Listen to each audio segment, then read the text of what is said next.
desgaste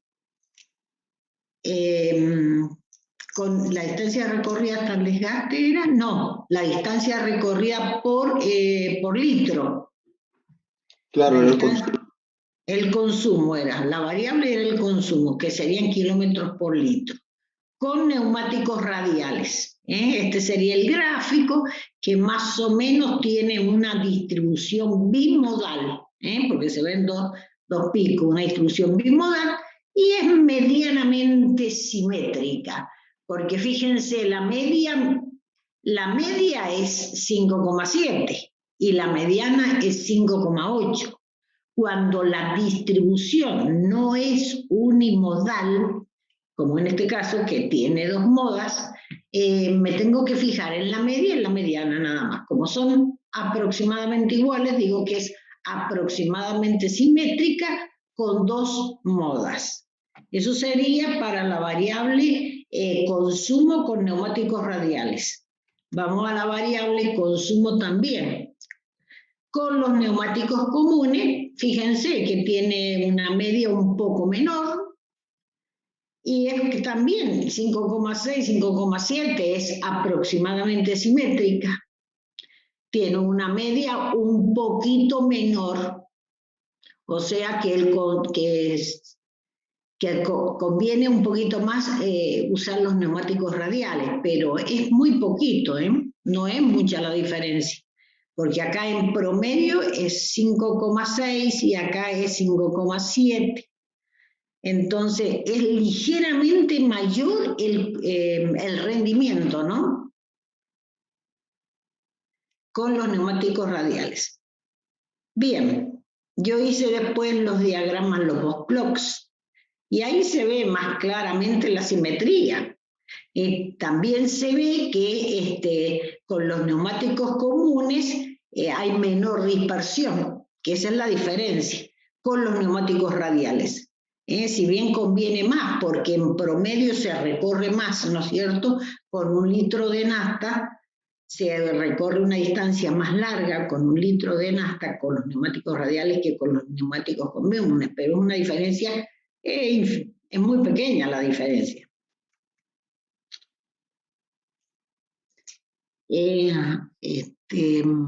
Fíjense, en el caso de los neumáticos radiales, la desviación estándar es 1,043. El rango, fíjense que el rango es 7,5 menos 4, da 3,5. Y acá el rango es 3 para los neumáticos comunes. Es un poquito menor la dispersión, pero es aproximadamente simétrica y bimodal. El comportamiento se ve con el histograma. Y bueno, lo chequeé con los diagramas box plots. Bien, y había hecho, pero parece que lo he guardado en otro lado, ¿no? Había hecho la densidad. ¿Se acuerdan que podíamos trazar el polígono de frecuencias marcando los puntos medios y después uniéndolos? Eso era el polígono de frecuencias, pero uno puede obtener la curva de frecuencias y ahí se ve mejor el comportamiento de la variable. A ver dónde tengo el R. Tengo que volver a compartir pantalla para que vean el R. Sí, ¿no? Lo estamos viendo, profe. Ah, ¿lo están viendo? Sí. Ah, buenísimo. Bien. Acá tengo lo que quería ver si tengo. Fíjense que el R usa la fórmula de Sturges para determinar la cantidad de intervalo, porque la fórmula de Sturges, ¿se acuerdan que 1 más 3,3 por el logaritmo, pero es el logaritmo decimal de el n? El logaritmo decimal en R es log 10, porque si uno no le pone el 10, lo que hace es calcular el logaritmo natural. A ver si... Bien, vamos a hacer la densidad. En la densidad se ve mejor el comportamiento de la variable. Entonces, Voy a copiar porque este no es un script. Entonces tengo que copiar, selecciono, copio y pego acá abajo para tener los datos.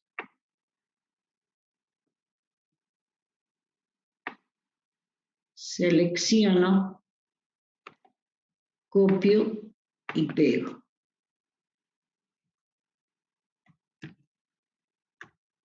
Y voy a hacer la curva de frecuencias. Sustituir el polígono de frecuencias por una curva, que es plot density y la variable, una de las variables.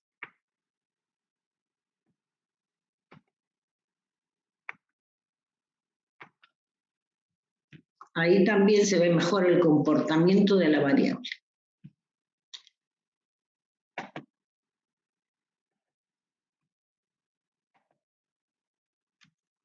¿Qué nos indicaba ese gráfico, profe?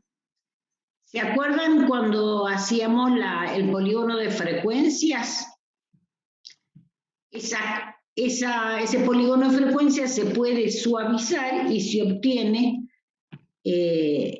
lo que se llama la curva de frecuencia. Es el polígono de frecuencia pero suavizado. Entonces me da una idea del comportamiento de la variable. Acá se ve mejor el comportamiento de la variable. Fíjense que las radiales, si bien tienen una media que es ligeramente mayor a la media de los neumáticos comunes, fíjense que el pico más alto lo hacen los neumáticos comunes. O sea, las modas estarían acá en los picos. Pero el comportamiento, fíjense cómo es la curva, es parecida.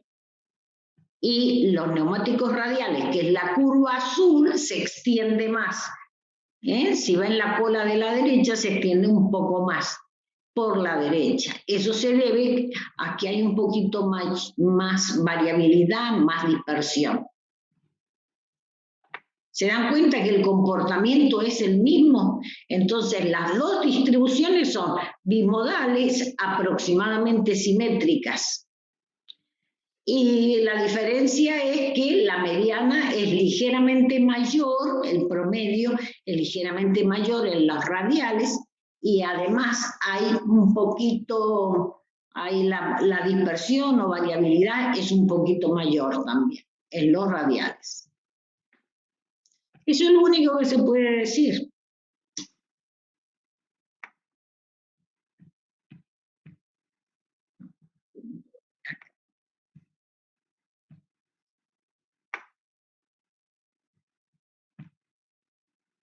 Bien. Entonces no tendría que dejar de presentarla. No, acá puedo agregar una filmina más.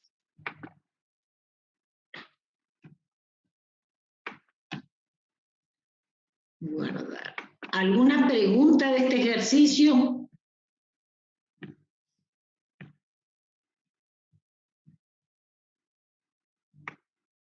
No, profe. Por mí no. Bien. Entonces, habíamos dicho que íbamos a empezar hoy con la unidad número 2.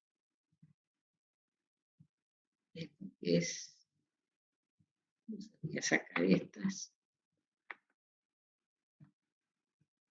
Directamente me voy a la unidad 2.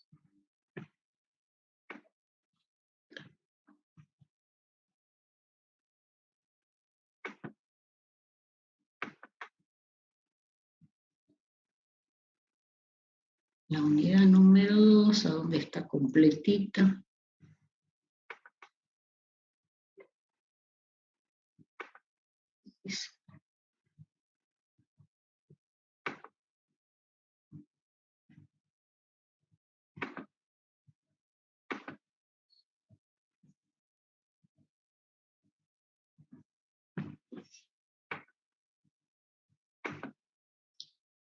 Bien.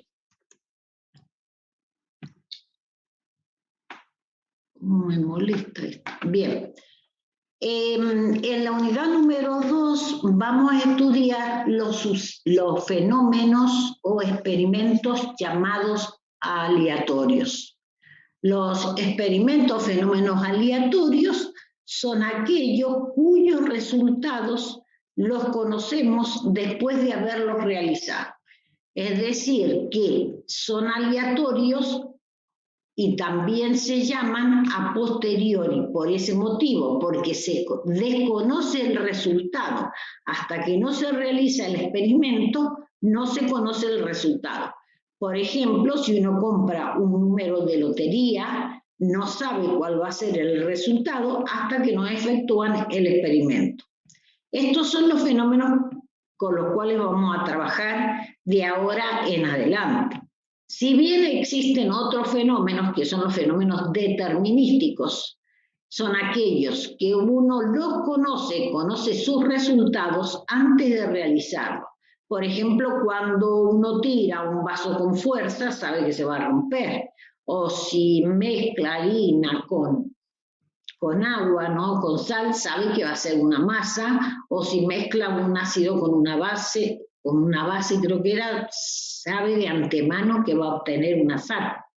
Entonces, esos fenómenos que uno conoce el resultado de antemano son fenómenos determinísticos o también son fenómenos no aleatorios. Existen los fenómenos y existen los experimentos. Uno puede realizar un experimento determinístico o un experimento aleatorio. Cuando yo entro a la cocina y hago una comida, yo sé cuál va a ser el resultado. Mi experimento es determinístico.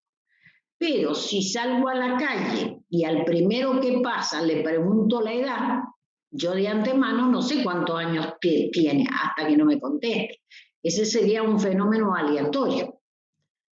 En cambio, existen fenómenos en la naturaleza también, aparte de los experimentos que uno pueda realizar, existen en la naturaleza fenómenos que son aleatorios. Por ejemplo, que mañana llueva es un fenómeno aleatorio. ¿Por qué? Porque yo no sé qué se puede hacer, yo no sé si va a llover o no va a llover. Entonces nos dedicamos a los experimentos, fenómenos aleatorios. Siempre que uno está en presencia de un experimento aleatorio, lo primero que tiene que hacer es pensar en el conjunto de todos los resultados posibles.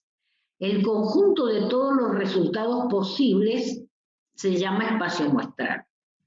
Esto es lo mismo que cuando uno va a tomar una decisión, uno tiene que pensar en cuáles van a ser las consecuencias de esa decisión, ¿no? Bueno, uno tiene que pensar en todas las posibles consecuencias de lo que uno hace, ¿no? En estadística, cuando uno está con un experimento aleatorio, uno tiene que pensar en todos los posibles resultados, pensar en todos. El conjunto de todos los resultados se llama espacio muestral. El espacio muestral se representa siempre con una S.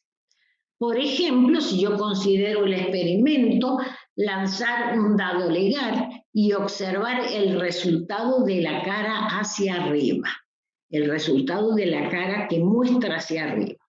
¿Cuáles son los posibles resultados de ese experimento? Bueno, me puede salir el 1, el 2, el 3, el 4, el 5 o el 6. El conjunto de todos los resultados se llama espacio muestral. Otro experimento puede ser observar la edad de un individuo seleccionado al azar. La edad es un número real positivo, pero la edad no da saltos, no es una variable discreta, la edad es una variable continua. La edad permanentemente está evolucionando, no se corta, la edad no para. Entonces pertenece a un intervalo de números reales. Entonces, en ese caso, el conjunto de valores que toma la edad pertenece al intervalo 0A, donde A es un número real positivo. Otro experimento podría ser lanzar 2 dados legales y observar la puntuación de las caras superiores.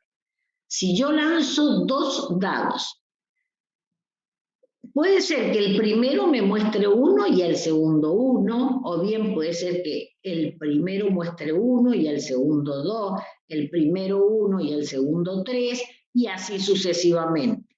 O bien que el primero me muestre 2, el segundo 1, 2, el primero 2, el segundo 2, el primero 2, puntos suspensivos. Acá tendría que poner todos los pares que empiezan con 2, después todos los pares que empiezan con 3, todos los pares. En realidad, este experimento tendría 36 resultados. ¿Se dan cuenta? Porque para el primer dado tengo 6 posibilidades y para el segundo tengo otras 6 posibilidades. 6 por 6, 36. Este espacio muestral tendría 36 resultados. Los espacios muestrales se clasifican en discretos y continuos. Cuando el espacio muestral es discreto, cuando es un conjunto finito o bien es un conjunto infinito numerable. Entonces, finito, ¿cuándo es finito? Cuando yo puedo decir cuántos elementos tiene el conjunto. ¿Cuándo es infinito numerable? Bueno, cuando yo puedo contar los elementos, pero no sé cuántos elementos hay en total. Es continuo cuando el conjunto de valores que toma es un intervalo de números reales. Por ejemplo, el intervalo que va de 0 hasta A, donde A es un número real. Veamos algunos ejemplos de espacios muestrales. Para cada uno de los siguientes experimentos aleatorios, indicar el espacio muestral asociado e indicar si es discreto o continuo. Por ejemplo, este es muy simple, el primero, se lanza una moneda 3 veces y se anota la cara que muestra hacia arriba. Y puede mostrar cara o seca. Hay 2 posibles resultados, no hay más de 2. Resultados distintos, ¿no? Se lanza reiteradamente una moneda al aire hasta que salga cara y se anota la cara que muestra hacia arriba en cada lanzamiento. Entonces yo tiro la moneda hasta que salga cara. Cuando sale cara no la tiro más. Entonces los resultados serían, tiro la moneda y me salió cara. Ahí paro. Tiro la moneda y me sale seca. La vuelvo a tirar y me sale cara. Ahí terminó. Pero puede ocurrir que me salga seca, seca, cara. O que me salga seca, seca, seca, cara. O seca, seca, seca. 4 veces seca y cara. Y así sucesivamente. 5 veces seca y cara. Este conjunto es infinito. Pero es infinito numerable. Porque yo puedo nombrar a los elementos. No sé cuántos son en total, pero los puedo enumerar uno por uno. Pero todos esos espacios muestrales no serían diferentes espacios muestrales del mismo experimento, o se pone todo en uno. No, son distintos experimentos. Cada ítem es un experimento distinto. Yo acá arrojo la moneda 3 veces. Es un experimento. El A, arrojo la moneda 3 veces. No sé si digo en el B. En el B que capaz que salen una vez, capaz que salen a la segunda y así. ¿No sería diferentes espacios muestrales de un mismo experimento? No. El espacio muestral es uno solo. Ah, bien. Lo que son diferentes son los resultados del experimento. El espacio muestral es el conjunto de todos los resultados posibles. El espacio muestral siempre es uno.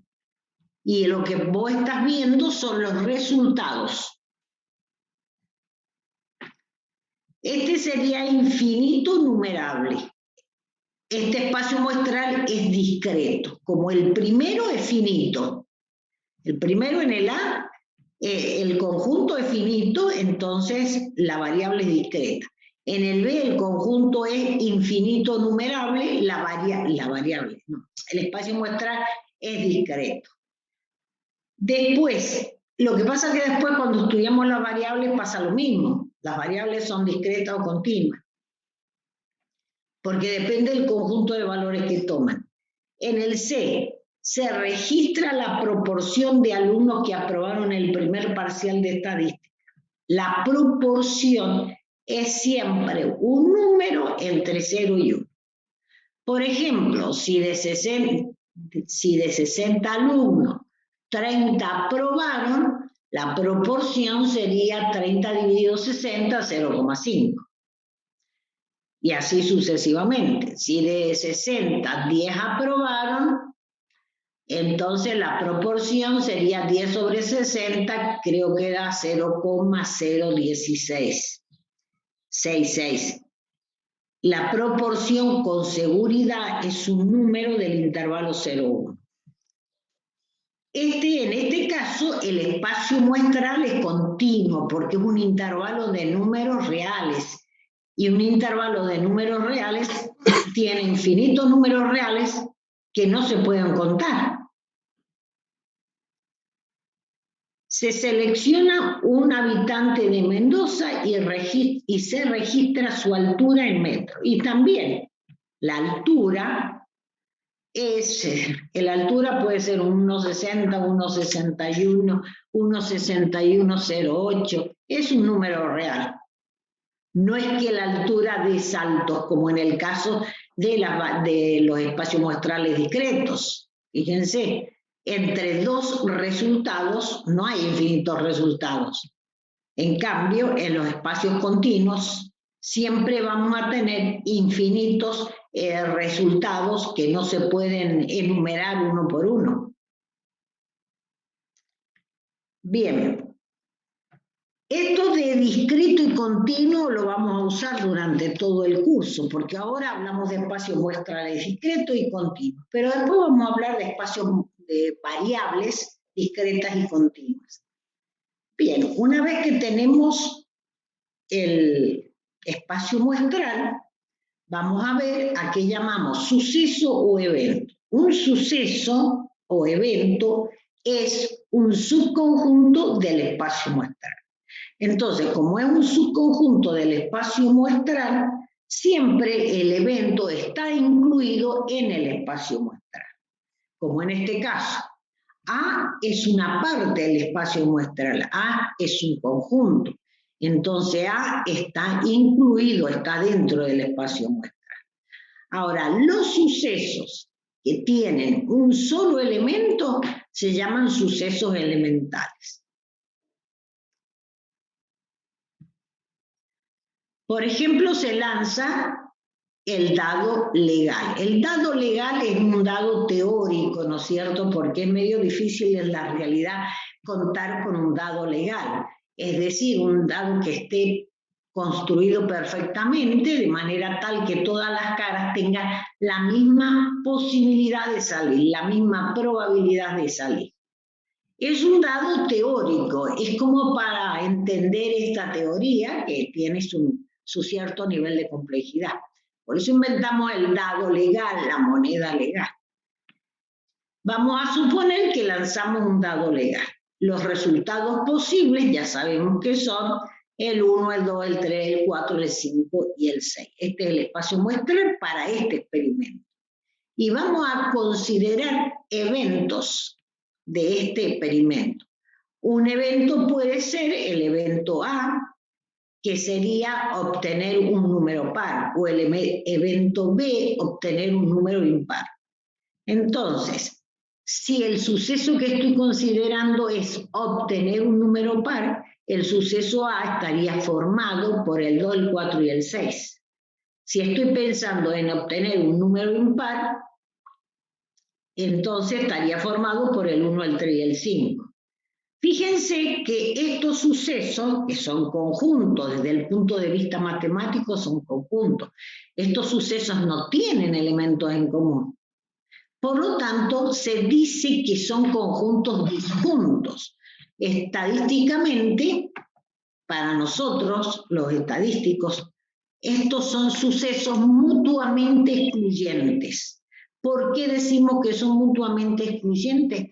Porque no pueden ocurrir simultáneamente, porque si sale par no puede salir impar.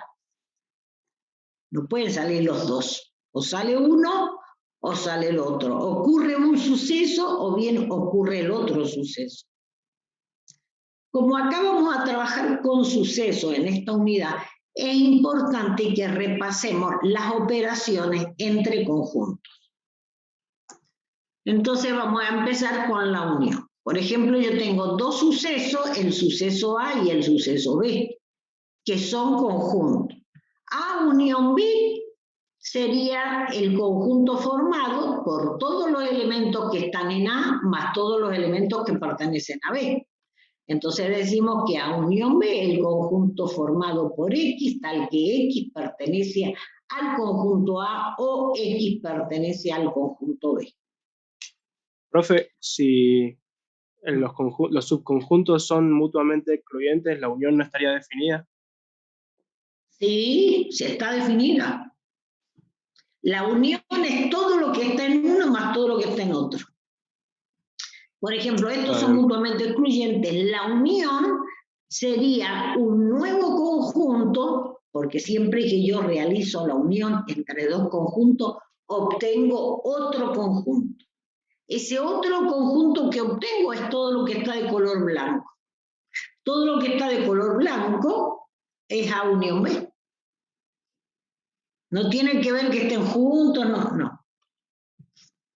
A unión B, por ejemplo, si en este caso yo hago A unión B, sería el conjunto formado por el 1, el 3, el 5, el 2, el 4 y el 6. Por ejemplo. Entonces, fíjense que A unión B sería el conjunto formado por todos los elementos que están en A, más todos los elementos que están en B. Es todo lo que está de color, A unión B. Y A intersección B sería el conjunto formado por los elementos que pertenecen a A y que también pertenecen a B. Están en los dos. A intersección B es la zona negra, entonces los que están en esta región pertenecen al conjunto A y también pertenecen al conjunto B. Por eso decimos que A intersección B es el conjunto formado por X, tal que X pertenece a A y, este es el símbolo de Y, X pertenece a B.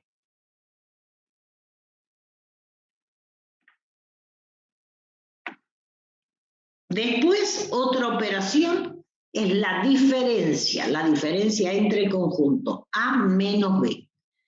¿Qué es lo que está de color? Yo al conjunto A le saco B. Le saco B. Entonces, sería lo que está de color, ¿cómo lo puedo definir? Como el conjunto formado por los elementos que pertenecen a A y que no pertenecen a B. Los que están acá, en esta zona coloreada, pertenecen a A, pero no pertenecen a B.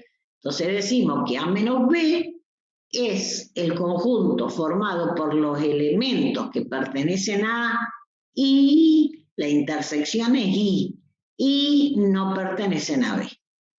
Que sería lo mismo que decir a A le saco, le resto A intersección B. Si yo a A le saco A intersección B, me queda la región coloreada.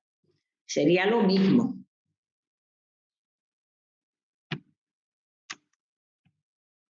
Otros sucesos que vamos a usar son los sucesos complementarios. Cuando dos sucesos son complementarios, se tienen que cumplir dos condiciones. Que no tengan elementos en común. Es decir, que A intersección, el complemento va a ser el vacío. Pero además se debe cumplir que la unión de ellos me dé el espacio muestral. Se tienen que cumplir esas dos condiciones para que sean sucesos complementarios. Otro tema importante son las leyes de Morgan. Fíjense en la primera ley, fíjense en el diagrama. A unión B sería todo lo que está de color blanco. Lo que está de color rojo sería el complemento de A unión B. Lo que está de color rojo es todo lo que no pertenece a A unión B. de manera tal que la región blanca más la región roja determina el espacio muestral S. Entonces decimos que el complemento de la unión, que es la región roja, sería igual al complemento de A y el complemento de B. ¿Por qué? Porque lo que está en esta región roja no pertenece a A y no pertenece a B.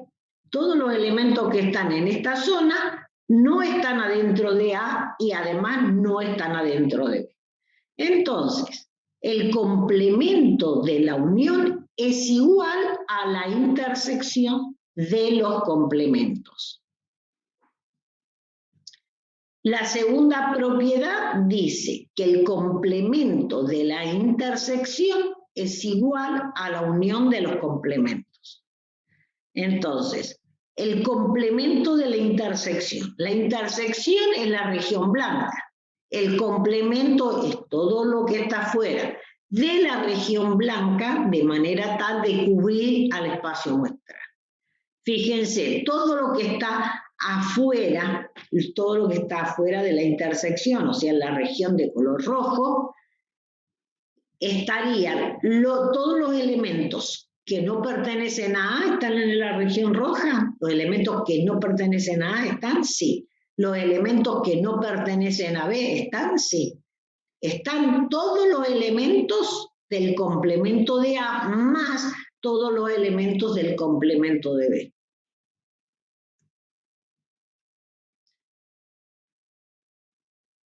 Hay otro tema importante que es el conjunto de partes de un conjunto. Por ejemplo, considero el experimento lanzar una moneda legal. El espacio muestral estaría formado por cara seca. El conjunto de partes de S es el conjunto formado por todos los subconjuntos de S. Es decir, que todos los subconjuntos de S son todos los conjuntos que están incluidos en S. El vacío, por ejemplo, que no tiene elementos, se considera siempre incluido en cualquier conjunto. Entonces, el conjunto de partes de un conjunto se representa con esta P cursiva. El conjunto de partes de S estaría formado por todos los subconjuntos. Empecemos por el vacío. Después, los subconjuntos que tienen un solo elemento, después los subconjuntos que tienen dos elementos, y bueno, ahí paramos porque mi espacio muestral no tiene más elementos. Entonces, siempre el conjunto de partes va a contener al vacío, al mismo conjunto, y luego a todos los subconjuntos con un elemento, más todos los subconjuntos con dos elementos, y así sucesivamente.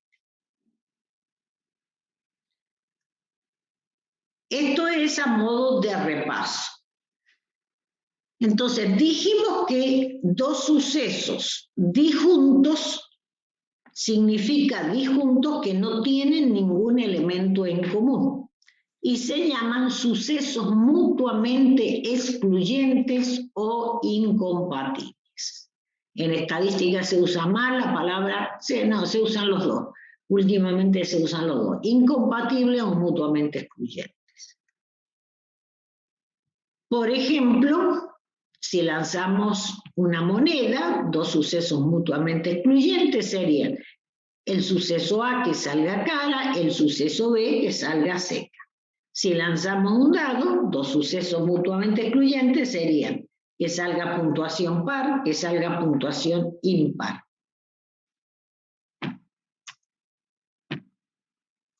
Bueno.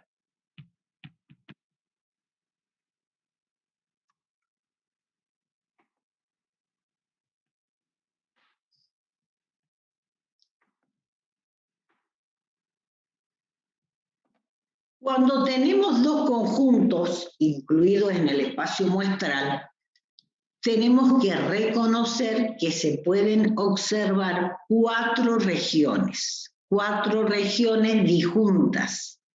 Cada región tiene un color diferente. Por ejemplo, la región rosada, ¿quiénes están en la región rosada? todos los elementos que pertenecen a A y que no pertenecen a B. ¿Quiénes están en la verde? Todos los elementos que pertenecen a A y que también pertenecen a B. ¿Quiénes están en la zona amarilla? Y los elementos que pertenecen a B y que no pertenecen a A. ¿Y quién está en la región blanca? Son los elementos que no pertenecen a A y que además no pertenecen a B.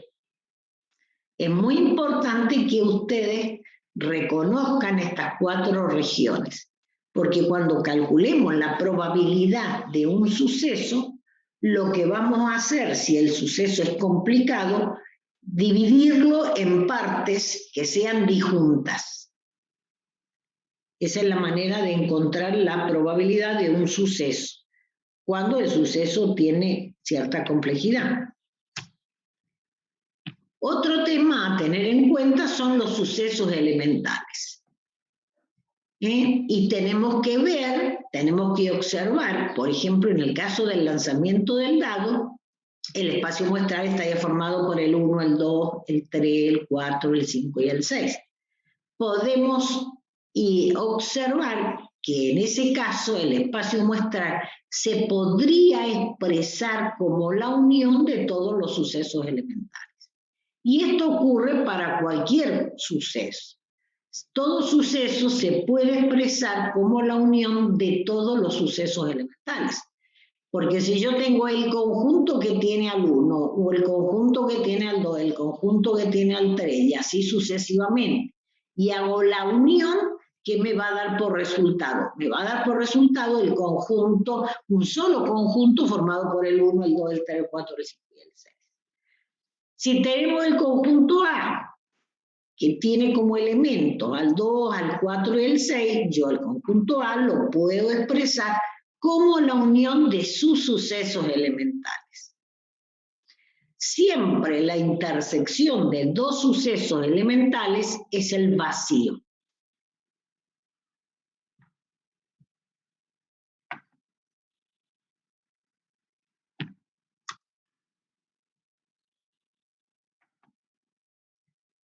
Es muy importante que tengamos en cuenta que siempre que tengamos un experimento, un espacio muestral, vamos a tener que tener presente que existen los sucesos elementales, que serían los conjuntos que tienen a un solo elemento, se llaman sucesos elementales. El conjunto que tiene a todos los resultados posibles del experimento, que se llama espacio muestral, se lo llama suceso seguro. ¿Por qué se lo llama suceso seguro? Y porque cuando uno realice el experimento, algo de lo que está en el espacio muestral va a ocurrir. Entonces, por eso se llama suceso seguro, porque seguro que ocurre. En cambio, el vacío se lo llama suceso imposible, porque cuando realice el experimento, algo de lo que está en el espacio muestral va a ocurrir. Algo va a ocurrir. Entonces el vacío no ocurre. Se dice que el vacío no ocurre. Entonces es un suceso imposible. Cuando tenemos un suceso que está formado por más de un elemento, se llama suceso compuesto. Bien, ahora vamos a entrar recién ahora en la teoría de la probabilidad. Existen 3 teorías que en orden cronológico son la teoría clásica o a priori, la teoría frecuencial o a posteriori y la teoría axiomática. La teoría clásica es muy posible que ustedes la hayan visto en el secundario, porque también se la conoce como regla de Laplace. Esa es la teoría clásica. ¿Qué dijo Laplace? Que la probabilidad de un suceso es el cociente entre el número de casos favorables y el número de casos posibles. Ahora, siempre y cuando los casos posibles sean igualmente plausibles y mutuamente excluyentes. y el espacio muestral debe ser finito. O sea que se tienen que cumplir esas condiciones. Pero lo que pasa es que en la realidad muchas veces no se cumplen esas condiciones. Entonces, la probabilidad del suceso A, por ejemplo, sería la cantidad de casos favorables al suceso A. Y la cantidad de casos favorables al suceso A es la cantidad de elementos que tiene el suceso A sobre la cantidad de casos posibles, que sería la cantidad de elementos que tiene el espacio muestral. Ahora, esta definición tiene algunas desventajas, algunos inconvenientes. En primer lugar, que el espacio muestral no siempre va a ser finito, que los resultados del experimento no siempre van a ser igualmente probables.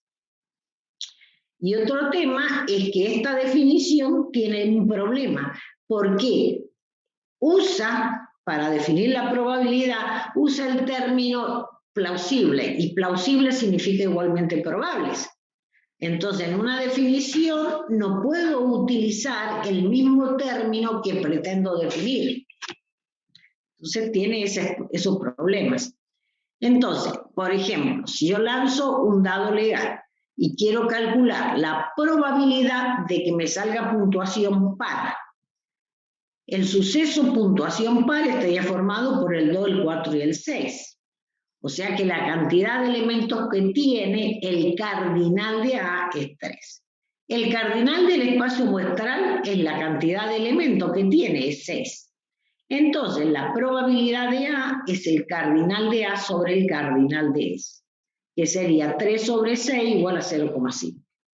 La probabilidad es 0,5. ¿Cómo lo interpreto? Bueno, decimos, hay un 50% de posibilidades de que salga puntuación par. Y hay otro 50% de posibilidades de que salga puntuación impar. Pero la probabilidad es 0,5. Bueno, vimos que en el caso del dado legal, los resultados del experimento son igualmente plausibles, o sea, equiprobables. Porque en el caso del dado legal, todas las caras tienen la misma probabilidad de ocurrencia. La probabilidad de que salga el 1 es 1 en 6. La probabilidad de que salga el 2 es 1 en 6. Porque en el dado que tengo un 2 en 6 posibles resultados. Y así con todas las caras del dado.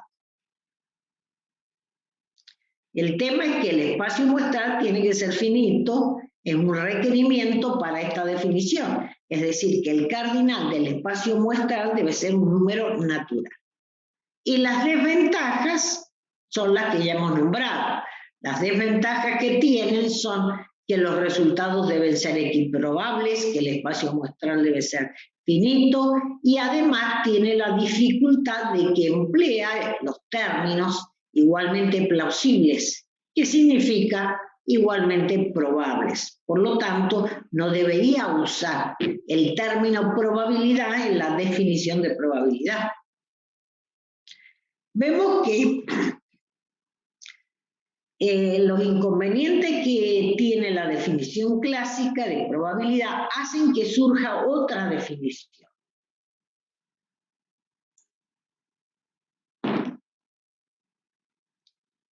¿Qué es la definición frecuencial o la teoría frecuencial? Esta se debe a von Mises, que fíjense, es de la época del 1900, porque él vivió entre 1883 y 1953. ¿Qué dijo von Mises? Von Mises tenía la idea de hacer el experimento y después sacar la probabilidad. En cambio, la teoría clásica, uno, antes de hacer el experimento, puede encontrar la probabilidad. Por eso la clásica es la teoría a priori y la frecuencial es la teoría a posteriori. ¿Qué es lo que dice von Mises? Dice, en una serie larga de realización de un experimento, la frecuencia relativa del suceso es la probabilidad aproximada del mismo suceso. Lo que él dice es realizar el experimento muchas veces y calcular la frecuencia relativa. Y tomar la frecuencia relativa como la probabilidad. Pero el experimento lo debo realizar muchas veces y calcular la frecuencia relativa. Yo lo realizo el experimento 100 veces y calculo la frecuencia relativa. Repito el experimento 1000 veces, calculo la frecuencia relativa. Va a llegar un momento en el cual la frecuencia relativa se estabiliza. Entonces, cuando la frecuencia relativa se estabiliza, la probabilidad es igual a la frecuencia relativa. ¿Cómo lo expresamos matemáticamente? Decimos que la probabilidad es el límite para n tendiendo a infinito, pero este límite significa que uno va a hacer el experimento un número muy grande de veces. Entonces, fíjense que no es lo mismo el límite en este contexto que en análisis matemático, ¿no? Entonces, decimos que el límite para n tendiendo a infinito, que significa que voy a realizar el experimento un número muy grande de veces, la frecuencia relativa, que sería el número de ocurrencias de A sobre el total de veces que repito el experimento. Esto me da la frecuencia relativa. En definitiva, la probabilidad de A es la frecuencia relativa cuando el experimento se hace un número muy grande de veces. Y acá voy a hacer la simulación, voy a ver si es cierto lo que dice Hugo Misés. Entonces en R voy a experimentar, voy a realizar la siguiente simulación, que no sé cómo me molesta este cartel. Simulación en R. Voy a considerar una moneda sesgada, una moneda ilegal, porque le voy a atribuir a la cara la probabilidad de 0,75. En mi moneda, la cara va a tener probabilidad de ocurrencia 0,75 y la seca va a tener probabilidad de ocurrencia 0,25. Entonces, lanzamos la moneda ilegal. Entonces le vamos a decir al R lo siguiente, que me saque una muestra aleatoria, sample en muestra, me saque una muestra. Me saco una muestra del conjunto que va del 0 al 1. El 0, es decir, cuando yo pongo esos dos puntitos, el R lo que hace es tomar los números naturales. Si yo pongo 0, dos puntitos, 10, me toma los números naturales del 0 a 10. Entonces, yo le digo que voy a tomar el 0 y voy a tomar el 1. Y que de estos dos elementos me saque una muestra de tamaño 1000. Pero con estas probabilidades, que el 0 tenga probabilidad 0,25 y que el 1 tenga probabilidad 0,75 y que me lo haga con reemplazo. ¿Qué es lo que va a hacer el R? Es como si yo agarro una bolsita, pongo adentro de la bolsita dos bolitas, una que contiene al 0 y otra que contiene al 1. Entonces voy a sacar una muestra de tamaño 1000 con reemplazo. Significa que voy a sacar una bolita, le voy a mirar el número, lo anoto y la vuelvo a meter en la bolsita. Saco otra bolita, miro el número, lo anoto y vuelvo a meter la bolilla en la bolsita. ¿Se dan cuenta cómo es el experimento? Lo voy a hacer 1000 veces el experimento. Y después voy a sacar la frecuencia relativa de cara. Entonces, a mí me interesa calcular la probabilidad de que salga cara. Me interesa de que salga cara. Entonces, el 1 representa mi interés siempre. El 1 se dice que representa el éxito. En este caso, el éxito para mí es que salga cara. El éxito en estadística es lo que uno está estudiando. Vamos a ver qué pasa cuando lo hago en R. ¿Qué es lo que sale? En teoría, la probabilidad de cara es 0,75. Ahora lo voy a hacer en forma experimental.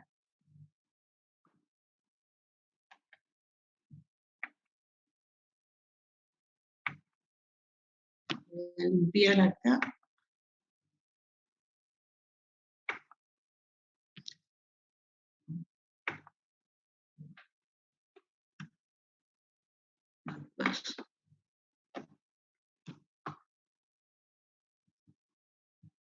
Bueno, ahí está, ahí hizo el experimento. Entonces, lo que voy a hacer ahora es sacar la frecuencia relativa. Entonces, ¿qué tengo que hacer? Sumar, contar los unos, pero contar los unos equivale a sumar todos los datos. Entonces voy a poner sum, porque cuando pongo sum, suma. Y entre paréntesis voy a poner otra vez lo mismo. ¿Cuánto me da? La suma me da 753. Esto significa que hay 753 unos. Lo divido por 1000, porque esta sería la frecuencia absoluta del 1. Lo divido por 1000 y me da 0,753. ¿Se dan cuenta que da parecido? Lo voy a repetir otra vez. Como es un experimento aleatorio, me tiene que salir otro resultado. Control B. Sum.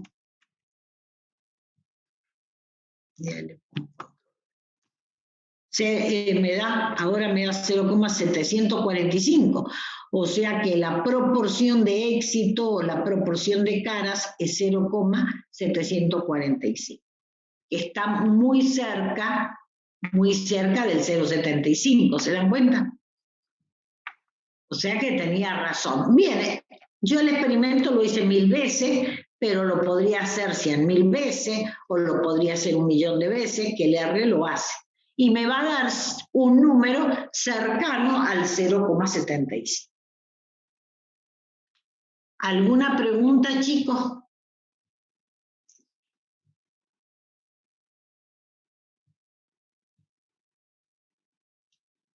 Profe, ¿a qué se refería cuando dijo que la frecuencia relativa se estabiliza después de muchas veces? Claro, suponete que yo hago el experimento 1000 veces y la frecuencia relativa, ¿cuánto me dio? La primera vez 0,753, después me dio 0,745, ¿no? No me dio 0,75. Entonces, lo hago más veces. Se estabiliza cuando me da un número, después vuelvo a hacer el experimento, me da el mismo número, me da el mismo número, me da el mismo número. Yo no sé cuándo me va a dar 0,75. Lo podría repetir 1000 veces. 100.000 veces. Lo podría repetir 100.000 veces. Vamos a ver cuánto da. En teoría, eso es lo que dice la teoría. Yo nunca lo he probado. Se estabiliza es cuando yo hago el experimento, me da un número. Después lo vuelvo a hacer y me da lo mismo. Lo vuelvo a hacer y me da lo mismo. Eso significa que se estabilizó. En teoría, de acuerdo a lo que dijo este hombre, se tiene que estabilizar en el 0,75.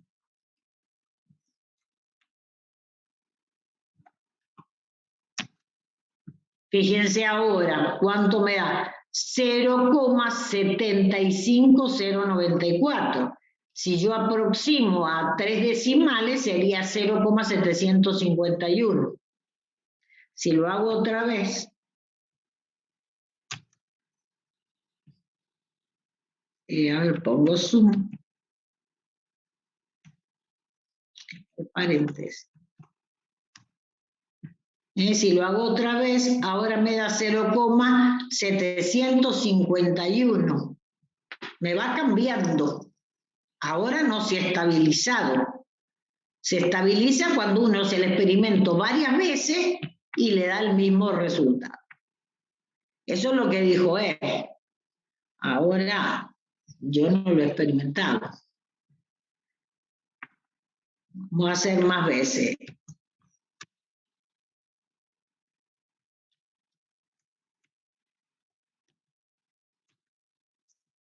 Ahora da 0,700, sería 0,75 en realidad, redondeando. redondeándolo. Otra vez.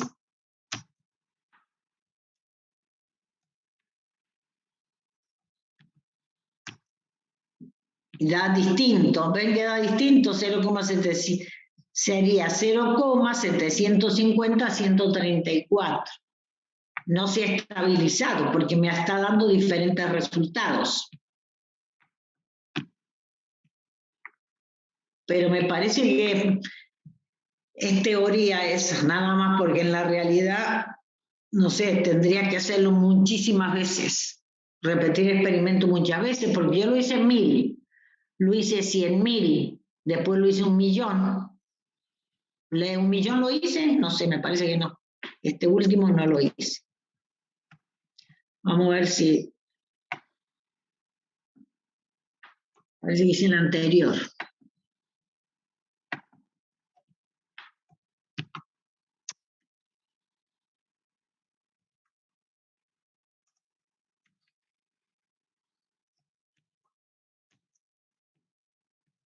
Ahora me da un poquito menos. 0,749, que si yo redondeo es 0,75. Siempre que redondeo me da 0,75, pero los resultados son distintos.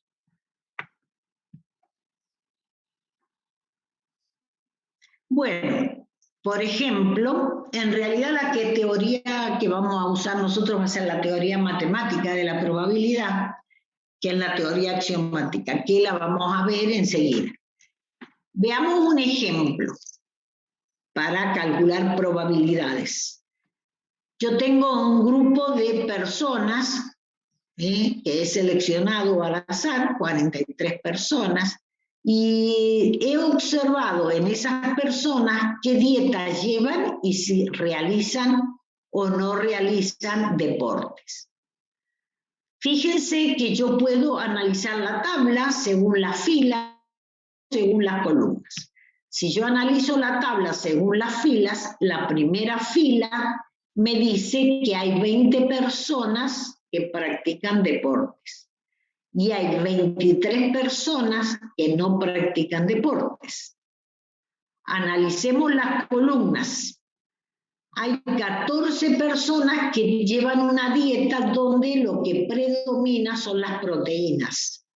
Hay 19 personas que llevan una dieta en donde lo más frecuente es que consuman lípidos y 10 personas con una dieta basada sobre todo en hidratos. Si vemos los números que están adentro de la tabla, vemos el 3, el 12, el 5, el 11, el 7, el 5. Por ejemplo, tomo el 12. ¿Qué significa el 12? El 12 significa que hay 12 personas que practican deporte, porque están en la intersección, practican deporte y llevan una dieta en donde predominan los lípidos. Hay 11 que no practican deporte y consumen sobre todo proteínas. Esa sería la interpretación de la tabla. De este grupo seleccionamos una persona al azar y le vamos a pedir que consideren el suceso que la persona seleccionada practique algún deporte y calculen la probabilidad de que al elegir la persona al azar, esta persona practique un deporte. Entonces, la probabilidad de A sería la cantidad de personas que practican algún deporte sobre la cantidad total de personas del grupo. ¿Cuántas practican un deporte? 20, de 43. 20 de 43, 0,4651. Entonces decimos que el 46,51% de las personas practica un deporte. En el punto B me piden: considere el suceso que la persona seleccionada lleve una dieta predominante en proteína y que calcule la probabilidad de este suceso. Entonces la probabilidad de B sería cantidad de personas que llevan una dieta basada en las proteínas, sobre la cantidad total de personas.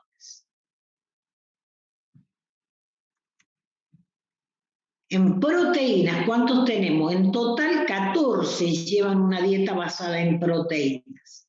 14 dividido 43. 14 dividido 43 es 0,3256. O sea que el 32,56% de las personas llevan una dieta basada en proteínas.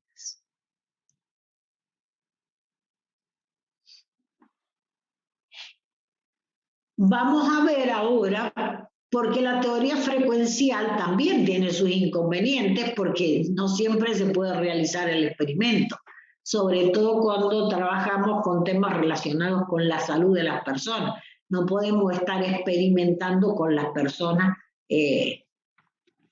no podemos hacer experimentos con muchas personas. Sin embargo, los hacen, pero tiene sus dificultades. A veces para hacer el experimento hay que destruir objetos y también ese es otro inconveniente, que no siempre se puede estar destruyendo una cantidad muy grande de objetos para ver cuál es el problema o para ver la calidad. Entonces, de esa manera, como la teoría clásica y la teoría frecuencial tienen sus inconvenientes, aparece la teoría axiomática. La teoría axiomática es una teoría matemática. Fue creada por un matemático, por Kolmogorov. Y dice lo siguiente. Consideremos un experimento y un espacio muestral S, no vacío, y consideremos el conjunto de partes de S. Llamamos función de probabilidad a la función que le asigna a cada suceso, le asigna un número del intervalo 0. Fíjense, acá tengo P. P sería la función de probabilidad. P de S es el conjunto de partes. ¿Qué tenemos en el conjunto de partes? Todos los sucesos posibles respecto del experimento. Entonces, me está diciendo que la probabilidad es una función que le asigna a cada suceso, le asigna un número del intervalo 0,1. Y que esta función probabilidad cumple dos axiomas, que son los siguientes. El primer axioma dice que la probabilidad del espacio muestral es 1. Los axiomas, recuerden que son verdades evidentes por sí mismas.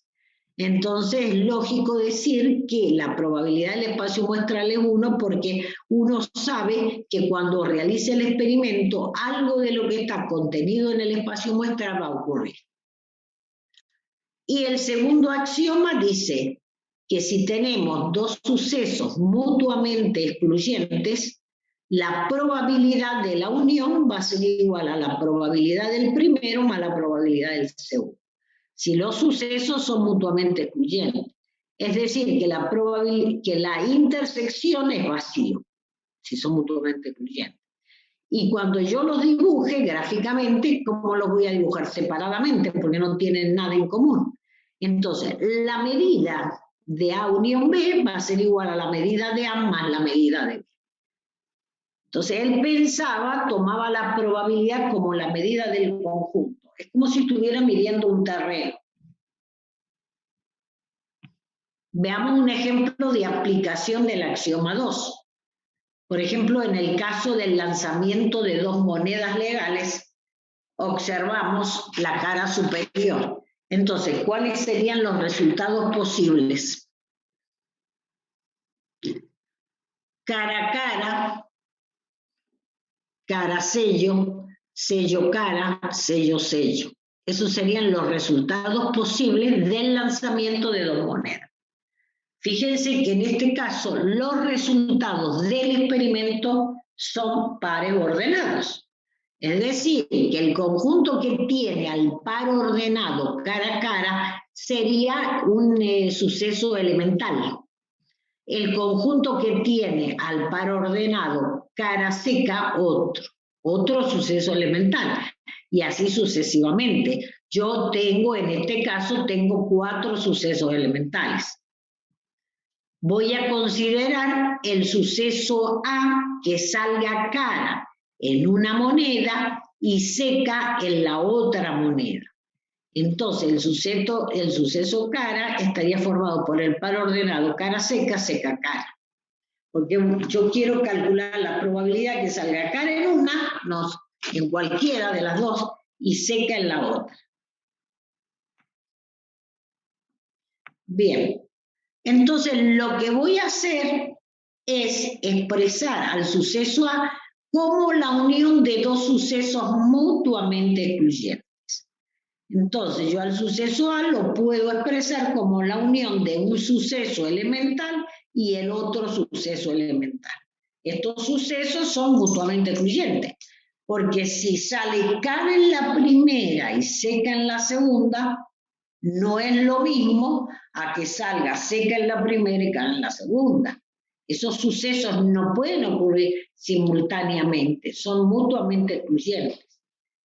Entonces, el suceso A lo escribo, lo expreso como la unión de dos sucesos mutuamente excluyentes. Entonces, de acuerdo al axioma 2, la probabilidad de A va a ser igual a la probabilidad del primer suceso más la probabilidad del segundo suceso. ¿Por qué? Porque yo tengo acá la unión de dos sucesos mutuamente excluyentes. Entonces, la probabilidad de la unión de sucesos mutuamente excluyentes es igual a la probabilidad de uno más la probabilidad del otro. Ahora, ¿qué probabilidad tiene cada resultado de este experimento?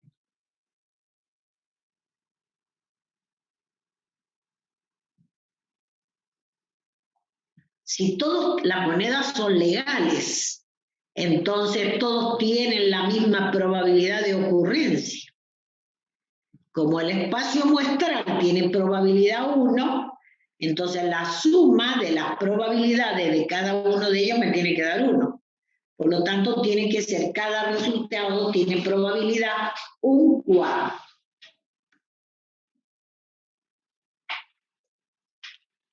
Porque todos tienen la misma probabilidad, pero la suma de las probabilidades de todos me tiene que dar 1.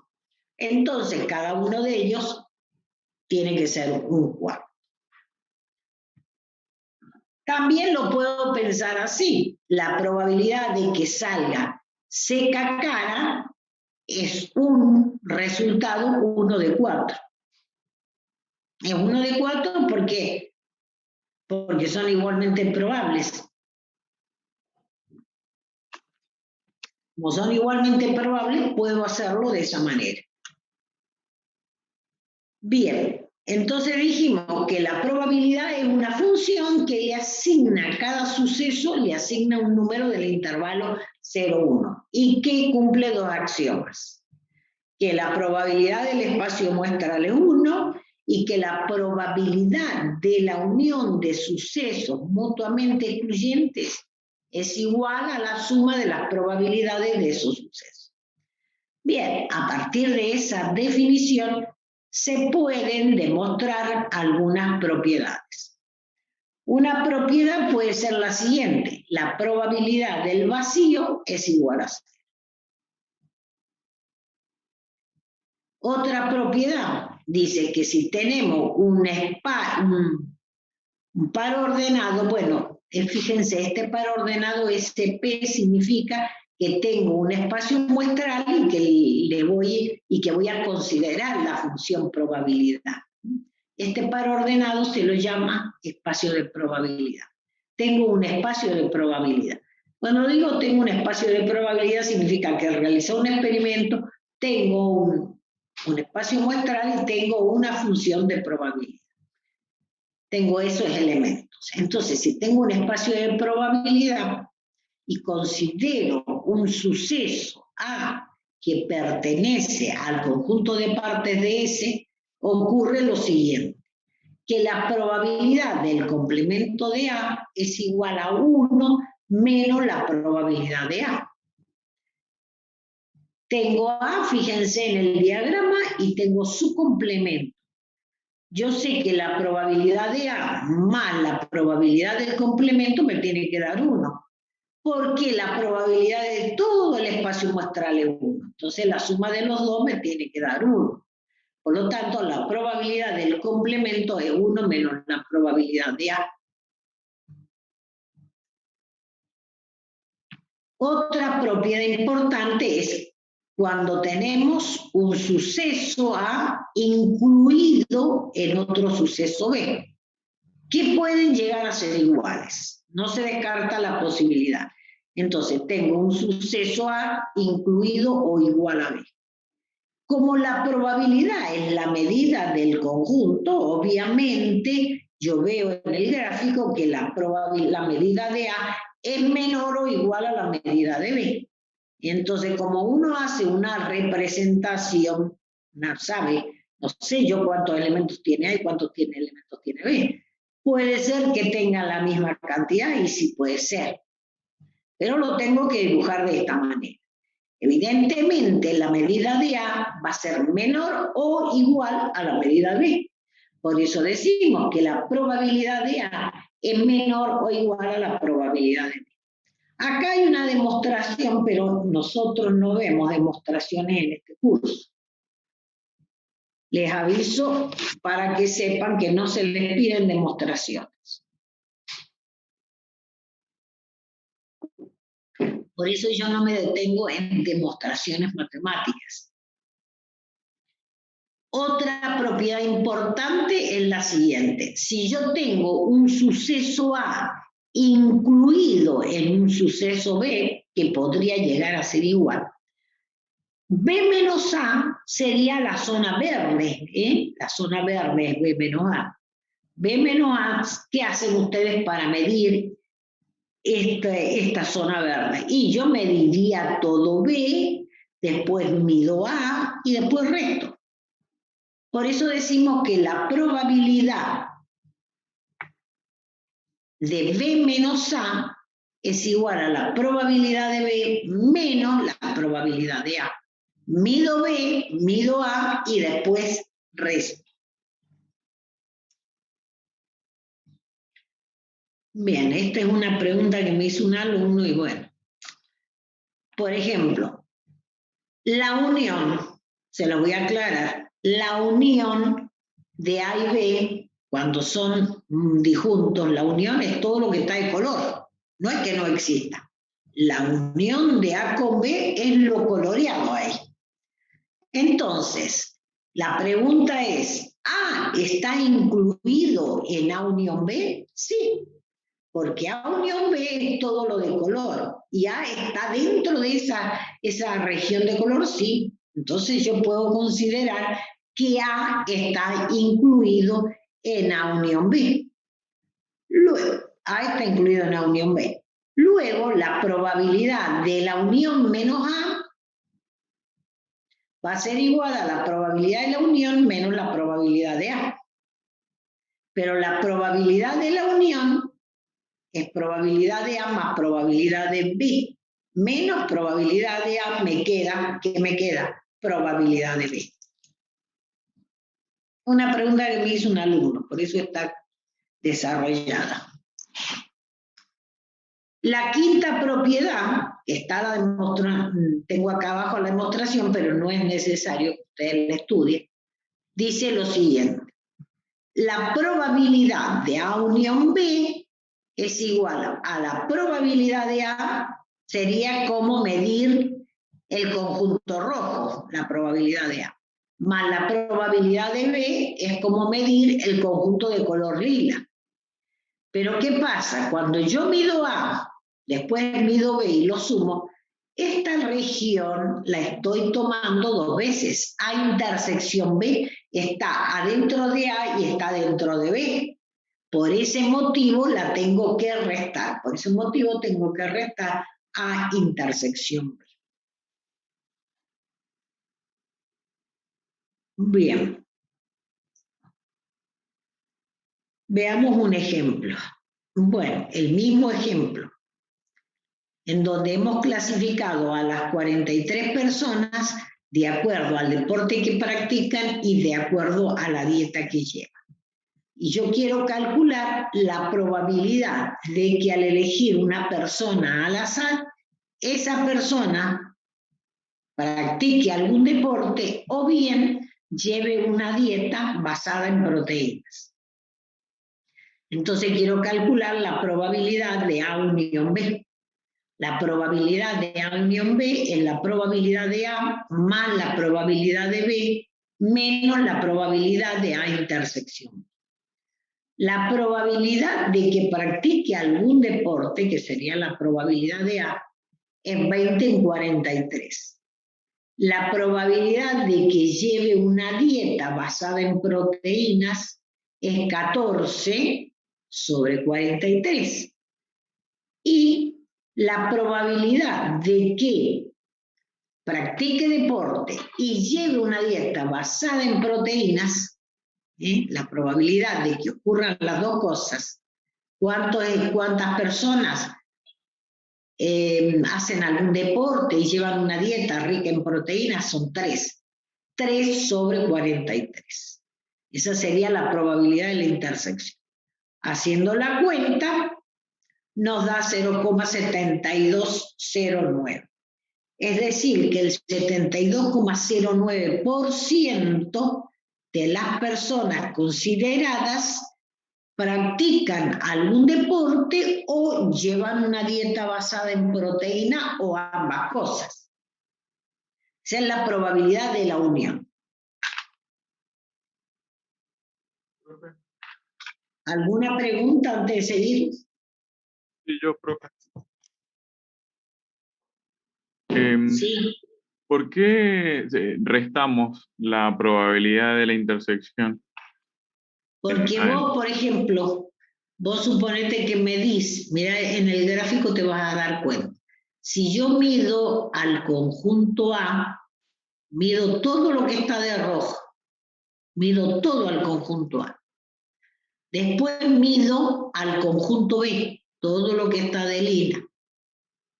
Esta región, que es A intersección B, la he medido 2 veces.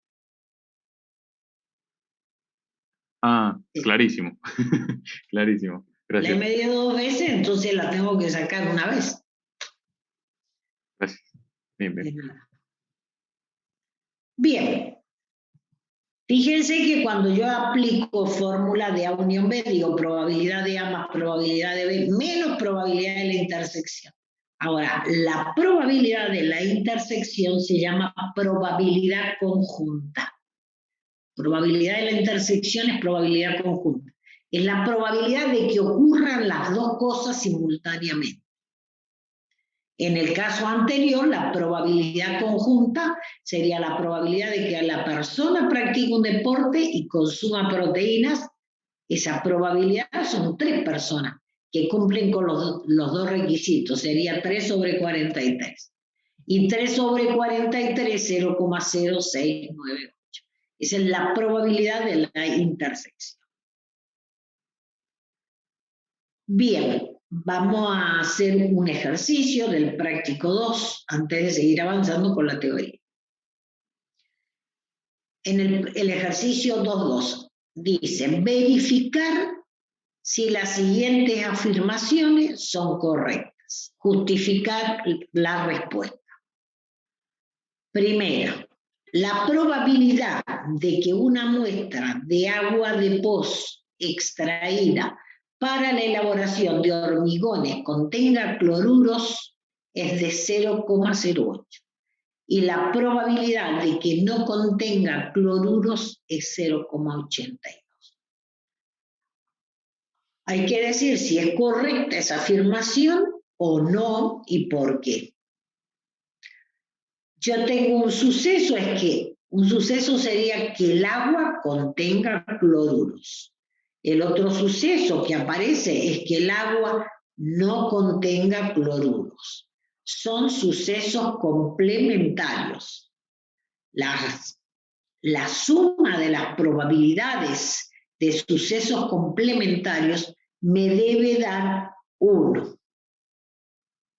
Acá me da 1. Que contenga cloruro, 0,08. Que no contenga cloruro, 0,82. Son sucesos complementarios, la suma debería dar 1. Y acá no me da 1, me da 0,90. ¿Se dan cuenta cuál es el error? Claro. Sí, profe. Bien, pasamos al B. La probabilidad de que una operación de perforación en roca se lleve a cabo con éxito es 0,72. Y la de que fracase es menos 0,28. La probabilidad nunca es negativa. La probabilidad es un número del intervalo 0,1. Es imposible tener una probabilidad negativa. Los dos sucesos son complementarios. Que la perforación se lleve a cabo con éxito y después que la perforación fracase serían dos sucesos complementarios. La suma de ellos debería dar 1. Pero acá el problema grave es que no puede ser negativa. El C. Si A y B son eventos no mutuamente excluyentes, ¿qué significa no mutuamente excluyentes? Que tienen algo en común. Son eventos no mutuamente excluyentes en un espacio muestral S.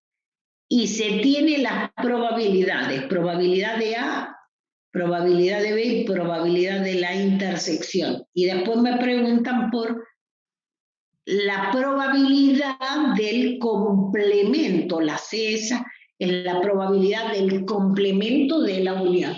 Y habría que hacer la cuenta, habría que calcular la probabilidad de la unión. Voy a buscar un papel para hacer la cuenta.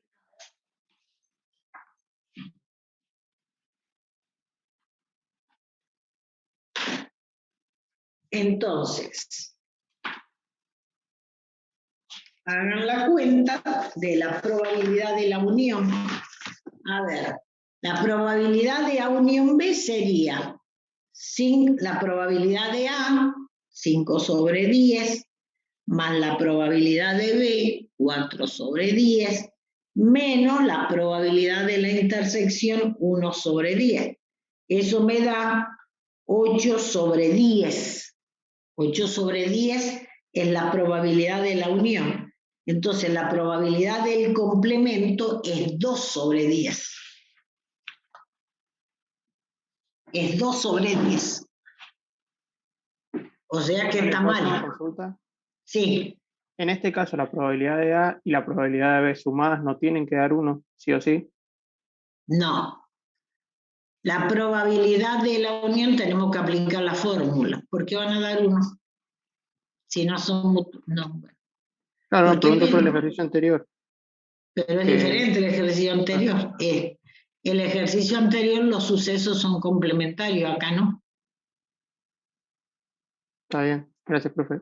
Mira, porque incluso lo único que yo sé, acá por el contexto me doy cuenta que son complementarios, pero acá no sé si son complementarios o no. Acá dice A y B son sucesos no mutuamente excluyentes, o sea que tienen algo en común, no pueden ser complementarios si tienen algo en común. Entonces, yo sé que no son mutuamente excluyentes y tiene estas probabilidades. Claro, como no son mutuamente excluyentes, la probabilidad de la intersección no es 0 y no van a ser complementarios. Entonces me dicen que el complemento de la probabilidad de la unión es 4 sobre 10. Para calcular el complemento tengo que primero calcular la probabilidad de la unión. La probabilidad de la unión es 5 sobre 10 más 4 sobre 10 menos 1 sobre 10. Eso me da, la unión me da 8 sobre 10 y el complemento es 1 menos 8 sobre 10, o sea, es 2 sobre 10. La probabilidad del complemento es 2 sobre 10 y no 4 sobre 10. No sé de dónde sale el 4 sobre 10, todo esto. Bien. entonces está mal, no es correcta porque no se verifica la probabilidad del complemento es 2 sobre 10. El D, las probabilidades de que un vendedor de automóviles cierre 0, 1, 2 o 3 operaciones en cualquier día de agosto son 0,19, 0,38, 0,29, 0,16. ¿Qué significa? Que él vende o no vende, o vende un auto, o vende 2, o vende 3. Ese es el planteo que me dicen, ¿no? Para este vendedor.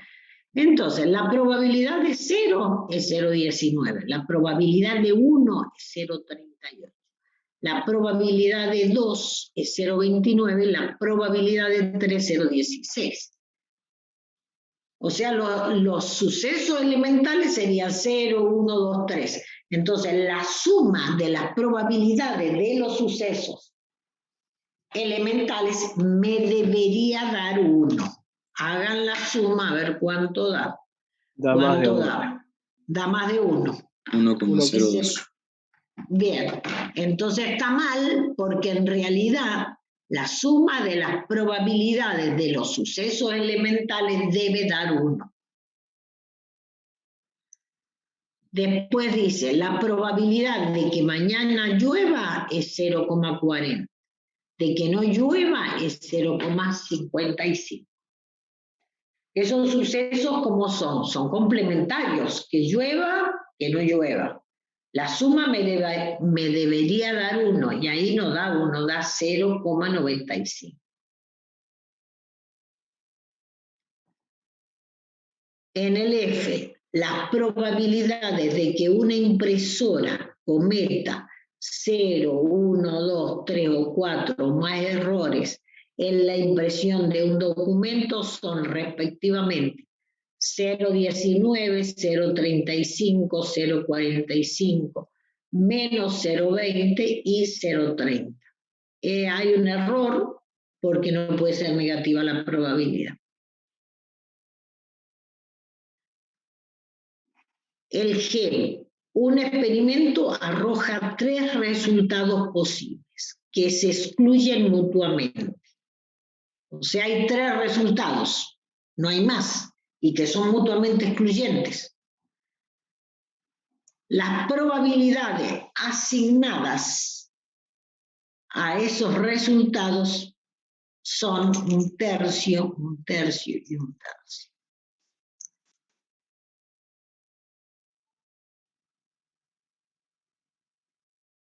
¿Qué les parece? ¿Y son complementarios? No son complementarios porque son 3. Los complementarios son 2, nada más.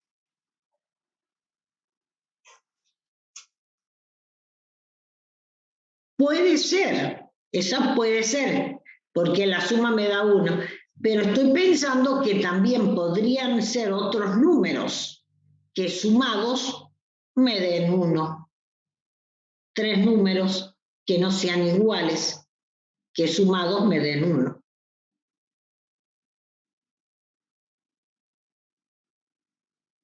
Mal no está, pero hay otras posibilidades, ¿no? ¿Entienden? Acá la suma de las, porque hay 3 resultados mutuamente excluyentes, no hay más resultados. Es como son sucesos elementales, el A, el B y el C, porque son los resultados del experimento. Entonces la probabilidad de A más la probabilidad de B más la probabilidad de C me tiene que dar 1. En este caso sí da 1, pero lo que estoy pensando es que también podrían ser otros números que sumados den 1 también, ¿no?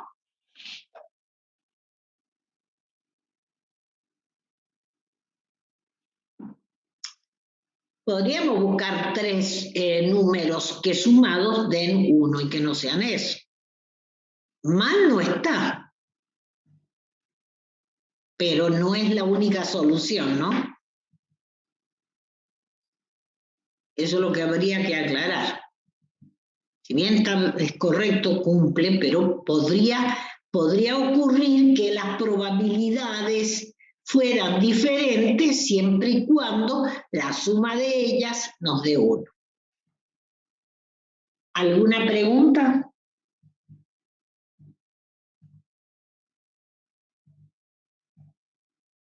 No, profe, por mí no. Vamos a hacer el ejercicio 2.3. En un proceso de fabricación de latas de aluminio, la probabilidad de que una lata cualquiera tenga alguna fisura en sus paredes laterales es 0,12. La probabilidad de encontrar alguna fisura en sus tapas es 0,07. Se sabe también que la probabilidad de encontrar fisuras en sus paredes y tapas es 0,01. Encuentre la probabilidad de que al seleccionar una lata del proceso que se estudia tenga alguna fisura, no tenga fisuras. Lo primero que hay que hacer en estos problemas es definir los sucesos. Acá los sucesos, fíjense, están asociados a las probabilidades. El 0,12, que es la probabilidad de que la lata tenga fisura en las paredes. Entonces considero el suceso A que la lata tenga fisura en las paredes laterales. Considero el suceso B que la lata tenga fisura en las tapas. Esos serían los dos sucesos. Me dicen que la probabilidad de que tenga fisura en las paredes laterales es 0,12. La probabilidad de que tenga fisura en las tapas es 0,07. Y la probabilidad de que tenga fisura en las paredes y la intersección es I, y en las tapas es 0,01. Todo esto es información. Todo esto es información. La pregunta, que tenga alguna fisura. ¿Qué significa que tenga alguna fisura? Y en cualquier lugar que la tenga en las paredes o en las tapas. Eso sería probabilidad de A unión B. Probabilidad de A unión B, que sería probabilidad de A más probabilidad de B menos probabilidad de la intersección. Entonces, probabilidad de A es 0,12, probabilidad de B 0,07, probabilidad de la intersección 0,01. Entonces me da 0,18. Miren, yo lo podría haber hecho a partir del gráfico. A mí me gustan mucho los gráficos. Entonces, supónganse, yo tengo los dos conjuntos, que tenga, el A es que tenga fisuras en las paredes. El B es que tenga fisura en las tapas. Entonces, ¿cómo empiezo a completar? ¿Por qué pongo estos números? ¿Cómo empiezo? Siempre se empieza por la intersección. Yo sé que el 0,01 es la probabilidad de que tenga fisura en las paredes y en las tapas, 0,01. Después me dicen que la probabilidad de que tenga fisura en las paredes laterales es 0,12. Pero ya adentro de la tengo 0,01. ¿Qué me estaría faltando? 0,11. Entonces ya tengo que A tiene probabilidad 0,12. Y B tiene probabilidad 0,07. Ya tengo el 0,01. Me estaría faltando el 0,06, que hace un 0,07. Y como la suma de todas las probabilidades tiene que dar 1, porque en realidad tengo 4 regiones. Me faltan los que están afuera. Las latas que están afuera son las que no tienen fisuras, que serían lo que falta para llegar a 1. Acá tengo 0,12 más 0,06, 0,18. En la unión tengo 0,18. En el complemento de la unión tengo entonces 0,82 para completar el 1. ¿Entendieron? 13. Entonces, yo lo podría haber sacado a partir del gráfico. Con la fórmula, es esta la manera de hacerlo. En realidad es la manera de hacerlo con la fórmula. Vamos al punto B. Que no tenga fisuras. Que no tenga fisuras. Que no tenga fisuras significa el 0,82. Sería A unión B es que tenga fisuras. El complemento es que no tenga. Sería 1 menos la probabilidad de A unión B. 1 menos 0,18 y eso da 0,82.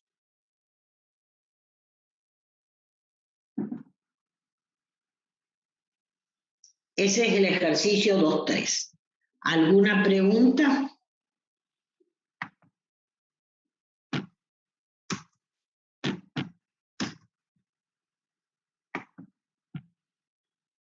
Bueno. Bien. Vamos a ver la probabilidad condicional. La probabilidad condicional en realidad es la que más se usa. Vamos a definirla o les voy a dar un ejemplo. Veamos un ejemplo. A ver, ¿cuál podría ser?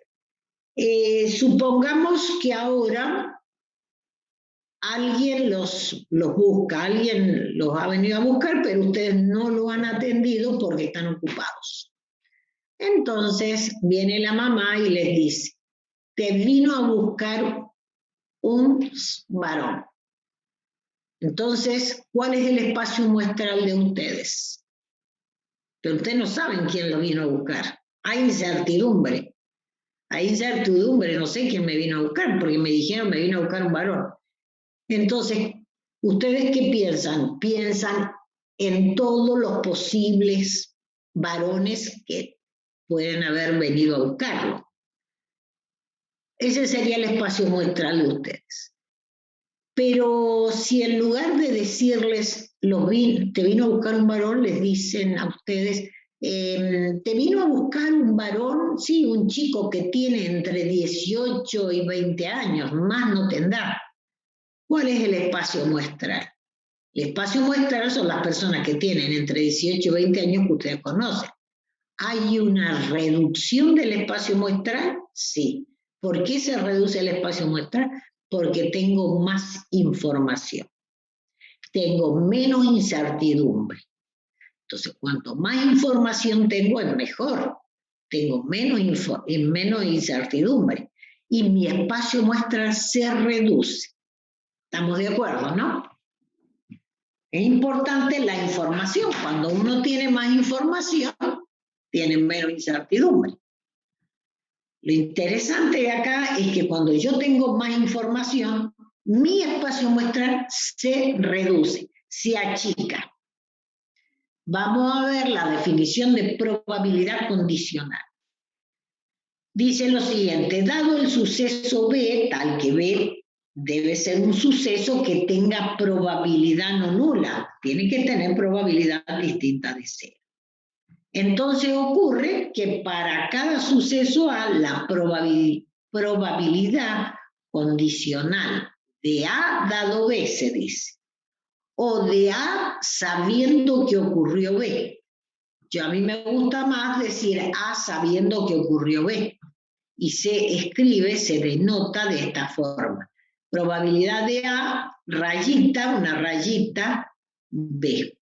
Esto significa que voy a calcular la probabilidad de que ocurra A sabiendo que ocurrió B, teniendo información. Entonces, la probabilidad de que ocurra A sabiendo que ocurrió B es igual a la probabilidad de la intersección sobre la probabilidad de B, donde la probabilidad de B tiene que ser diferente de 0 porque si no, no podría hacer la división. Veamos un ejemplo. Vamos a ver un ejemplo. Vamos a calcular una probabilidad condicional usando la fórmula y usando el concepto. Entonces, veamos el ejemplo. El experimento es arrojar el dado y observar el resultado de la cara que queda hacia arriba. Entonces, el evento A sería que salga puntuación par. Y el evento B sería que salga un múltiplo de 3. Que salga puntuación par significa que salga el 2, el 4 o el 6. Y que salga un múltiplo de 3 significa que salga el 3 o el 6. Entonces, me piden que calcule la probabilidad de que ocurra A sabiendo que ocurrió B. Me piden que calcule la probabilidad de que salga un número par sabiendo que me dice, mira, salió un múltiplo de 3.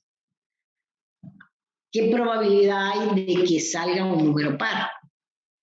Entonces, fíjense cómo lo pienso. Si a mí me dicen que salió un múltiplo de 3, entonces, ¿en qué voy a pensar yo? Yo voy a pensar en el 3 y en el 6. ¿Para qué voy a pensar en lo otro? Voy a usar esa información. Entonces, yo sé que salió el 3 o el 6. Si salió el 3 o el 6, la probabilidad de que salga par sería 1 en 2. O sea, la probabilidad de que salga par sería un medio. ¿Qué hice? Pensé en el concepto de probabilidad condicional.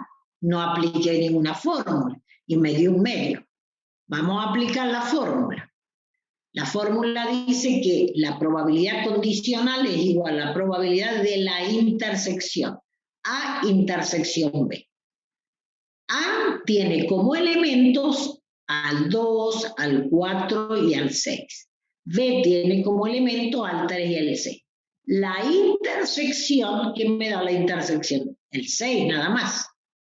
Y la probabilidad del 6, ¿cuánto es? Un sexto. O sea, la probabilidad de la intersección es un sexto. Y la probabilidad de B son 2 resultados en un total de 6. 2 sobre 6. Simplifico el 6, ¿qué me queda? Me queda un medio. Me queda lo mismo.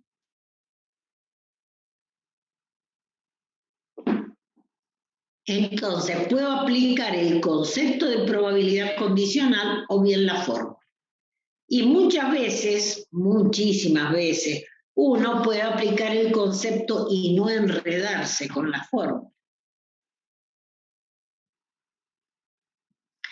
Entonces, nosotros ya habíamos dicho que la probabilidad conjunta es la probabilidad de la intersección.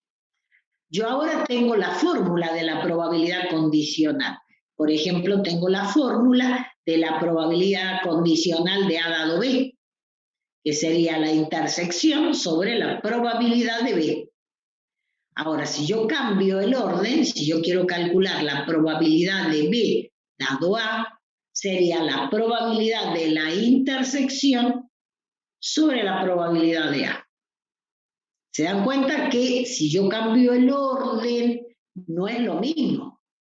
Porque en un caso está dividiendo por probabilidad de B y en otro caso divide por probabilidad de A. De cada una de estas fórmulas voy a despejar la probabilidad de la intersección. De la primera fórmula me queda que la probabilidad de la intersección es probabilidad de A dado B por probabilidad de B. Probabilidad de A dado B por probabilidad de B. En la otra fórmula, la probabilidad de la intersección es probabilidad de B dado A por probabilidad de A. Ahora, como la intersección es conmutativa, los primeros miembros, fíjense que son iguales. Entonces, la probabilidad de la intersección la puedo expresar de dos formas distintas.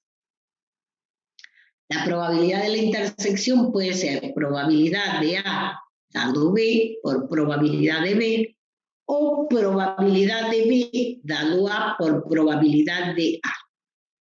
De cualquiera de las dos formas, y yo cuál uso, y depende de los datos que tenga. La que me sirva en su momento. ¿Alguna duda de esta filmina?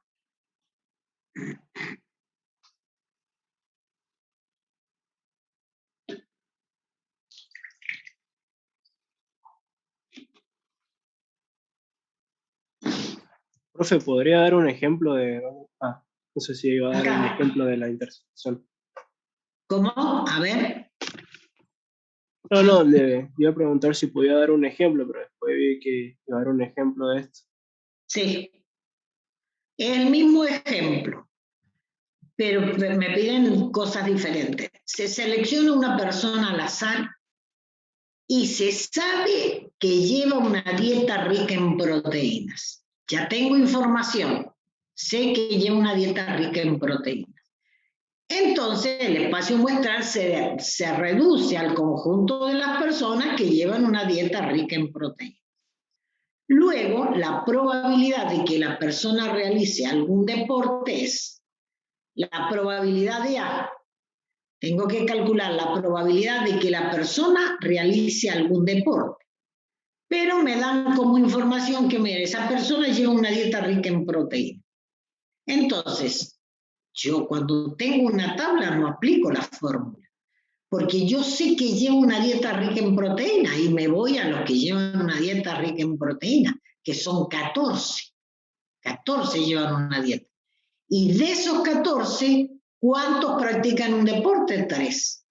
Entonces sería 3 sobre 14. 3 sobre 14 es 0,2143. ¿Cómo interpreto este resultado? Es que el 21,43% de las personas que consumen proteína realizan algún deporte. De las que consumen proteínas, el 21,43% realiza algún deporte. Ahí hay una reducción del espacio muestral, porque mi espacio muestral son las 43 personas. Pero si me dan información de esas personas, ya pienso en las personas que tienen que cumplen con esa información. Entonces me dicen, se sabe que la persona lleva una dieta rica en proteína, y me voy acá. Les digo porque en los exámenes los alumnos hacen esta fórmula cuando tienen esta tabla. No tiene sentido. No tiene sentido. Para mí es más valioso hacerlo aplicando el concepto, aplicando la idea, que aplicando rigurosamente una fórmula, ¿no? Si yo aplico la fórmula me da lo mismo. La probabilidad de A dado B es la probabilidad de la intersección sobre la probabilidad. ¿Cómo es la probabilidad de la intersección? Acá sería calcular la probabilidad de que la persona practique un deporte y lleve una dieta rica en proteínas. ¿Cuántos practican un deporte y llevan una dieta rica en proteínas? 3. 3 del total 43. Abajo en el denominador sería B, que lleve una dieta rica en proteínas. Probabilidad de que lleve una dieta rica en proteínas. ¿Cuántos llevan una dieta rica en proteínas? 14. 14 de 43. Entonces simplifico el 43 con el 43 me queda 3 sobre 14. Y 3 sobre 14 es 0,2143. Es lo mismo. Tiene que dar lo mismo. Si no hay algo que está mal. ¿Entendieron el ejemplo?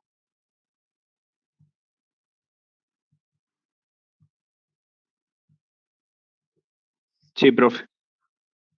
Entonces, a ver, pensemos en otro ejemplo ahí con la tabla. Calcule la probabilidad que la persona consuma muchos hidratos sabiendo que esa persona no practica un deporte. A ver cómo sería. Que consuma hidratos. Si yo sé que la persona seleccionada no practica un deporte, entonces me voy a los que no practican un deporte. ¿Cuántos no practican un deporte? 23. Ese sería mi espacio muestral, los 23 que no practican un deporte. Y de esos 23 que no practican un deporte, ¿cuántos consumen hidratos? De los 23, 5 consumen hidratos. Entonces, 5, a ver cuánto me da. 5 dividido 23. Y me da 0,2174. 0,2174. Entonces digo que de los que no practican deportes, el 21,74% consume demasiados hidratos, bastantes hidratos. De los que no practican un deporte, el 21,74% consume muchos hidratos.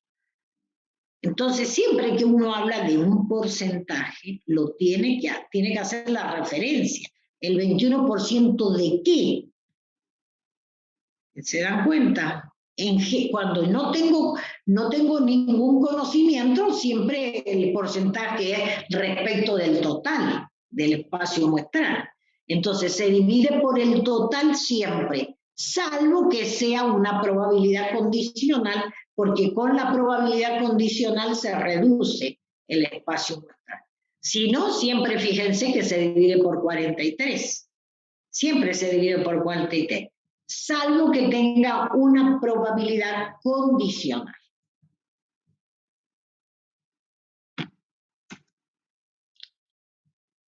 Vamos a ver el concepto de independencia estadística o independencia estocástica, cuando dos sucesos son independientes desde el punto de vista estadístico, que no tiene nada que ver con la independencia en el sentido de la vida cotidiana, ¿no? Para probar que dos eventos son independientes, tengo que usar sí o sí probabilidades. Si yo no puedo calcular probabilidades de los sucesos que estoy considerando, no puedo saber si son o no son independientes. Cuando dos sucesos son independientes, voy a empezar de abajo hacia arriba.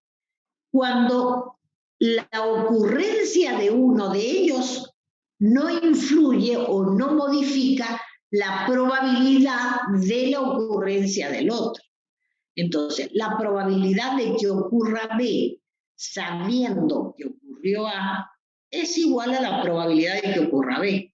Este suceso ocurre o no ocurre, no incide en la probabilidad. Entonces, la probabilidad de B dado A es igual a la probabilidad de B. O bien, la probabilidad de A, sabiendo que ocurrió B, es igual a la probabilidad de A. O bien, si se cumple una de estas fórmulas, se cumplen las otras, con seguridad.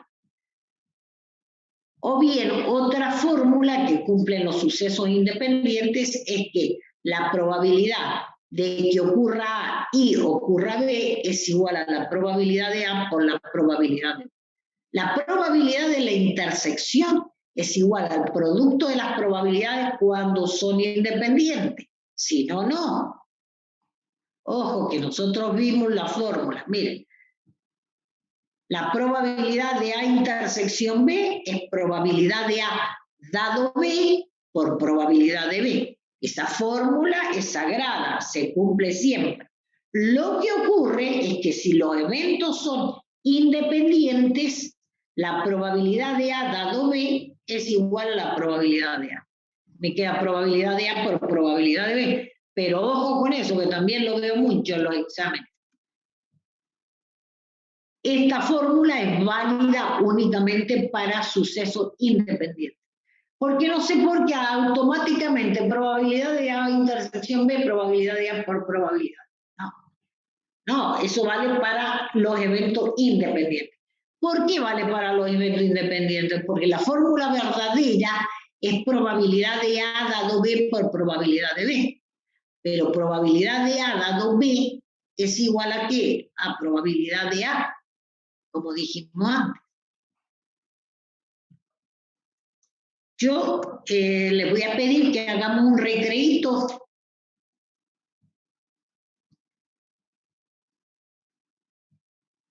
Bueno.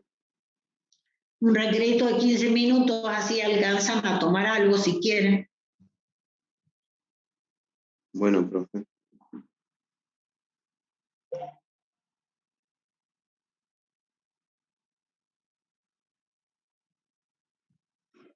Bien.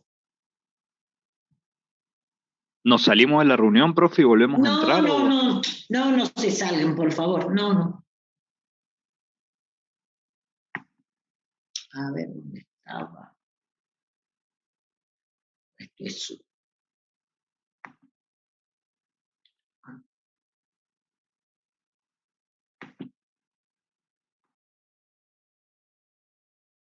No se salgan, chicos, no se salgan para no tener que volver a entrar.